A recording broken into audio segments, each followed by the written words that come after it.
West Asia is on tenterhooks. There is no breakthrough yet, even though US and Iran have started formal negotiations. Amid military posturing by both sides, it has now emerged that Iran dictated terms to the US during these talks. As per reports, the Iranian Foreign Minister Abbas Araghchi made it clear that talks will not go ahead in the presence of CENTCOM Commander Admiral Brad Cooper, who visited the USS Abraham Lincoln aircraft carrier. In an unprecedented move, the world's military superpower reportedly accepted this condition. The Iranians additionally purportedly refused to sit across the negotiating table with the US President Donald Trump's son-in-law, Jared Kushner, and West Asia envoy Steve Witkoff. The talks were conducted indirectly through Oman's Foreign Minister Badr al-Busaidi, who passed messages to the delegations sitting in different rooms. While US demands reportedly included limitations on ballistic missiles and ending uranium enrichment, as well as aiding of outfits like Hamas and Hezbollah, Iran stood firm on its stance. It affirmed that the talks shall be limited to the nuclear issue alone, and that no discussion will be entertained on ballistic missiles and uranium enrichment. Earlier, the US had agreed to Iran's condition for shifting the talks venue from Turkey to Oman. Now, Israel has upped the ante. Prime Minister Netanyahu has dashed off to the US for a meeting with Donald Trump to discuss the negotiations with Iran. Earlier, Israeli defense officials told their American counterparts that they are willing to strike Iran alone if necessary. In fact, they dubbed Iran's ballistic missile program as an existential threat to Israel. On this trip, we will discuss a range of issues: Gaza, the region, but of course, first and foremost, the negotiations with Iran. I will present to the President our views regarding the principles for the negotiations, the important principles, which in my view are important not only for Israel, but for everyone in the world who seeks peace and security in the Middle East. Iran is also keeping a close eye on Netanyahu's America visit. It has advised America to act independently of the pressure exerted by Israel. Iran's diplomatic offensive continued as Ayatollah Ali Khamenei's senior advisor Ali Larijani held talks with senior Omani officials. Our negotiating party is America. It is up to America to decide to act independently of the pressures and destructive influences that are detrimental to the region. Even as US dithers on its future course of action, Iranian authorities have continued their internal crackdown. 4 prominent figures, including Reformists Front chief Azhar Mansouri and former diplomat Mohsen Amizadeh, have been arrested for allegedly disrupting the country's political and social order and working for Israel's benefit during the anti-government protests. Earlier today, Ayatollah Ali Khamenei granted pardons and reduced jail terms of more than 2,100 people ahead of the anniversary of the Islamic Revolution. However, the list did not feature those who've been convicted in connection with the protests. Iran's Chief Justice Mohseni Ejei has ordered that anyone detained for the protests will receive zero mercy. By Iran's own admission, at least 3,117 people lost their lives during the nationwide anti-government demonstrations. With Iran's unwillingness to back down from an aggressive stance and US beefing up its military presence in the region, a common ground between the two sides seems a distant possibility at present.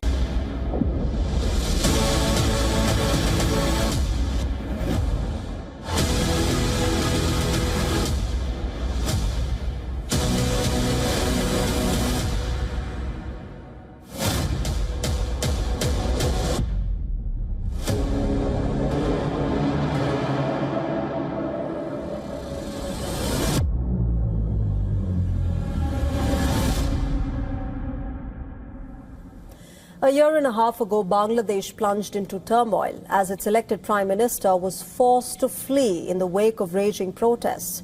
Less than 48 hours from now, 127 million voters will finally elect a government of its choice. Campaigning has officially ended. 1,981 candidates, including 249 independents, are in the fray for 300 seats. With Awami League not on the ballot this time, the race to power has intensified. Unlike the past, Bangladesh Nationalist Party, or the BNP, is contesting against its erstwhile ally, Jamaat-e-Islami. That is not all. The BNP chief, Tariq Rahman, indicated that Jamaat will not be a part of the government if his party wins the election. How can I form a government with the political opponent, then who will be in the opposition? A government needs an opposition to balance the whole thing, needs a good opposition. I think, I don't know what will be their seat number, but if they are in the opposition, I hope to have them as a good opposition. Let's take a closer look at what the opinion polls are indicating at the moment. As per a survey conducted by the EASD, which covered over 41,000 people, the BNP-led alliance is likely to sweep these elections with 208 seats and garner more than 66% of the vote share. On the other hand, Jamaat and its allies may barely get 46 seats. The Shafiqur Rahman-led party is all set to bag close to 12% of the popular vote. However, the International Institute of Law and Diplomacy's poll projects a hung parliament. For instance, it backed the Jamaat-led alliance to get 105 seats as compared to 101 for the BNP and its allies. In terms of vote share too, it has claimed a mere 2% gap between the two alliances. Now, in what appears as a shot in the arm for the BNP, another survey done by the Communication and Research Foundation claims that 48.2% of the respondents who voted for Awami League in the previous elections are likely to now vote for the Tariq Rahman-led party, which is the BNP. As against this, only 29.9% of the erstwhile Awami League voters may back Jamaat-e-Islami. Meanwhile, young voters are looking forward to this election. They view it as a break from the past, hoping that a new government will restore law and order, protect civil liberties, and usher in accountable leadership. A secular country, a democratic country, I would love to Bangladesh to be, people to be free. People can wear what they want, do what they want without being morally policed, being harassed, as I'm talking about as a woman, so being harassed or talked down about. Well, some voters have also expressed concern over the dwindling participation of female candidates in Bangladesh, a country that has seen two strong female prime ministers in Sheikh Hasina and the late Khalida Zia. My primary hope was that there would be more women leaders, which is disappointing because I don't see that many women leaders, and the fact that their women's issues would be prioritized more, and it hasn't been prioritized that much.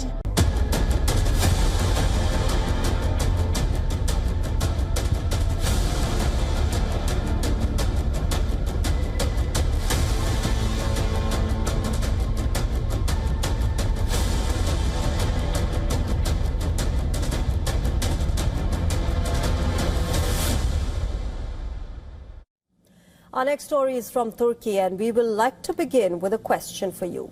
Is Turkey a secret nuclear power?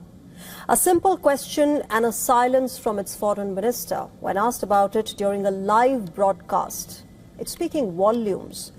Foreign Minister Hakan Fidan was asked point blank whether Turkey has nuclear weapons or not. What followed was a smile. No denial, no confirmation, just a smile which is raising eyebrows in the region. In diplomatic and media engagement, silence is rarely empty. It is ambiguous. It is an unclear way to say nothing while saying everything all at once. Now here's where the story deepens. This comes just after Fidan held a phone call with Iranian Foreign Minister Abbas Araghchi. According to the Turkish Foreign Ministry, the discussion focused heavily on Iran's nuclear program, ongoing negotiations, and regional security. Fidan also asserted that Iran currently does not have nuclear weapons and that there is no evidence that it wants to build them. Fidan said that uranium enrichment alone is not enough to make a bomb, but he cautioned that if Iran acquires nukes, it would damage cooperation with Turkey. The timing matters. This call comes as West Asia is on an edge where nuclear capability or the perception of it can trigger war. Take US strikes on Iran back in June 2025. Let's connect the next dot. Turkey is not a nuclear weapons state. It is a signatory to the Nuclear Non-Proliferation Treaty, or the NPT, and a member of NATO. These commitments restrict the development of nuclear weapons both legally as well as politically, and yet Turkey is rapidly becoming a nuclear power in a commercial sense. The country's nuclear journey did not start today. Plans for nuclear energy date back to the 1970s. Today, they are becoming a slow reality. The Akiu nuclear power plant, a 4-unit facility built and financed by Russia's Rosatom, is expected to begin operations between 2026 and 28. A second plant was planned in Sinop with a Franco-Japanese consortium. A third is envisioned with China, using US-derived technology, and by 2050, Turkey aims to operate 3 nuclear plants, supplying up to 20% of its electricity needs and reducing dependence on energy imports. They also plan a uranium enrichment plant, and this is where questions begin to form. Analysts question that while all of this is legal and civilian nuclear technology is inherently for dual use, because the same knowledge, infrastructure and expertise that power cities can also power weapons. But at this moment, it will be extreme to think something like this because there is no evidence to suggest that Turkey is pursuing nuclear arms. But no chances can be taken in geopolitics, especially when it comes to dealing with a nuclear power. So when a foreign minister smiles, instead of actually answering the question, when nuclear energy expands, when regional nuclear talks intensify, such questions do strike ones in the mind. Is this just energy security? Is it strategic leverage? Or is Turkey a secret nuclear power?